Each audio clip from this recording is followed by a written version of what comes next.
Sahabat yang dikasih Tuhan, mari sekarang ini kita berdoa. Kami mempersiapkan diri mendengar kebenaran firman-Mu. Nyatakanlah kebenaran sabdamu kepada kami. Mohon dalam nama Bapa, Putra, dan Roh Kudus. Amin. Sabda Tuhan terambil dari Injil Yohanes 3 ayat yang ke-36. Barang siapa percaya kepada anak, ia mempunyai hidup yang kekal. Tetapi barang siapa tidak taat kepada anak, ia tidak akan melihat hidup, melainkan murka Allah tetap ada di atasnya. Sahabat yang dikasih Tuhan, kita mau bahas khusus soal hidup kekal, gitu ya. Kita mau bahas dari beberapa sisi.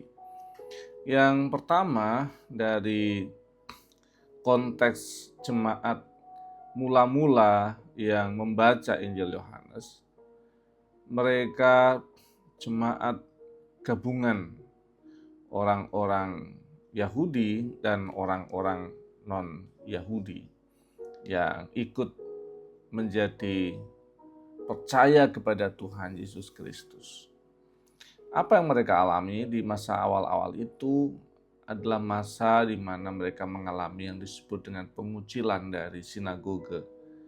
Mereka disendirikan, mereka tersisih dari komunitas yang sebelumnya. Yang kedua, mereka sedang dalam posisi sudah keluar dari sinagoge, sedang bersekutu mengikuti Kristus, sedang dalam proses membentuk identitas baru mereka. Dan tentu dalam proses membentuk identitas itu ada ketegangan relasi penghayatan tradisi lama yang mereka tahu, baik tradisi Yahudi maupun tradisi non-Yahudi yang bukan non-Yahudi, mereka punya tradisi itu, membentuk cara identitas yang baru dalam Yesus Kristus. Sehingga hidup kekal itu dihayati sebagai cara mereka sedang membentuk identitas baru. Ini bagian yang kita perlu hayati. Sehingga apa sih yang boleh mereka coba hayati? Jaminan tentang identitas baru di tengah-tengah penolakan sosial waktu itu. Mereka akan memiliki hidup kekal. Bahkan bukan akan, nanti kita bahas ya, tapi mereka memiliki hidup kekal sekarang. Yang kedua adalah kehidupan yang sejati. Hidup kekal itu kehidupan yang sejati, yang tidak akan dirampas oleh siapapun.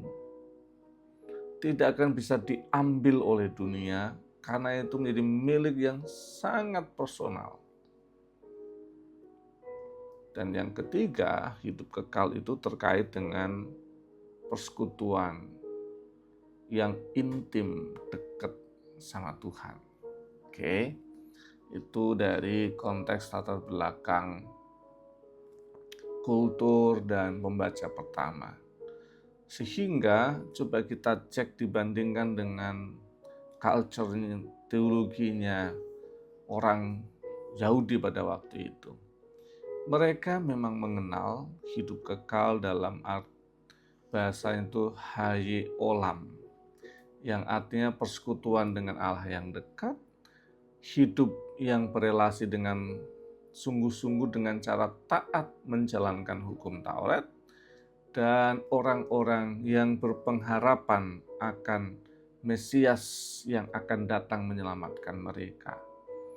Dan oleh Injil Yohanes itu dipakai sebagai pondasi membangun iman Kristen dengan beberapa pergeseran.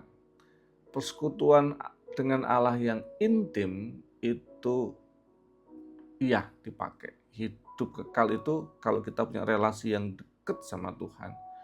cara komunikasi kita dekat sama Tuhan.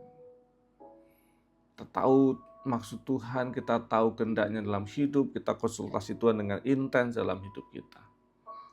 Yang berikutnya lagi, hidup kekal itu gitu ya, tidak perlu ditunggu nanti setelah kita mati, tetapi sekarang kita udah terima. Sehingga kebahagiaan itu bukan nanti, tetapi kebahagiaan sebagai anak-anak Allah, hidup kekal itu sudah sejak sekarang kita punya. Itu yang dipakai adalah kata I say yang memiliki present tense, sesuatu yang kita memiliki itu present tense, sudah dan sedang memiliki hati kehidupan kekal itu. Dengan tadi relasi yang benar dengan Tuhan, kehidupan yang mentaati kehendak Allah, relasional yang dekat itu akan membuat kita penuh dengan kebahagiaan kekal abadi. Dan bagaimana dengan beberapa tokoh? Saya coba cari-cari gitu ya. Seorang teolog bernama Carson, dia bilang hidup kekal adalah realitas masa depan yang sudah hadir sekarang. Jadi kebahagiaan masa depan surgawi itu sebenarnya sudah hadir sekarang. Rasakan kebahagiaan itu.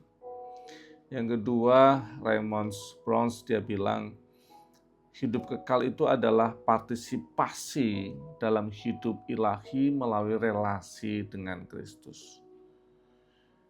Oke, berikutnya Wright, dia bilang hidup kekal itu artinya kita tidak lari dari dunia. Kita akan hadapi fakta dunia. Tetapi hidup Allah mengubah kehidupan sehari-hari kita. Itu hidup kekal. Kita di sini berapa dengan fakta, tidak lari, tapi Tuhan akan bekerja sepanjang waktu hidup kita menghadapi kehidupan harian kita. Jürgen Moltmann, dia bilang hidup kekal dimulai saat ketakutan akan kematian kehilangan kuasanya. Kita tahu kita takut mati, tetapi kita tahu kita berani menikmati, menjalani, dan menghadapi itu. Menarik, hidup kekal bagi Moltmann adalah di saat ketakutan akan kematian, kehilangan kuasanya. Berikutnya, Skinner, dia bilang, hidup kekal adalah realitas relasional, bukan yang akan datang, tetapi realitas relasi saya dengan Tuhan. Kebahagiaan hidup kekal itu dalam diri kita. Selamat menjalani hidup, menikmati kekekalan bersama dengan Tuhan, karena Dia sedang ada bersama dengan kita. Tuhan berkati. Amin. Bapa kami yang di surga, dikuduskanlah namamu, datanglah kerajaan-Mu, jadilah kehendak-Mu di bumi seperti di surga. Berikanlah kami pada hari ini makanan kami yang cukup. Dan ampunilah kesalahan kami seperti kami juga mengampuni yang bersalah pada kami. Dan jangan bawa kami dalam cobaan, tapi lepaskanlah kami pada yang jahat.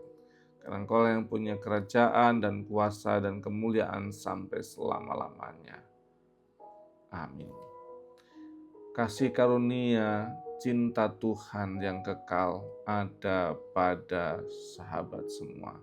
Dalam nama Bapa, Putra, dan Roh Kudus. Amin.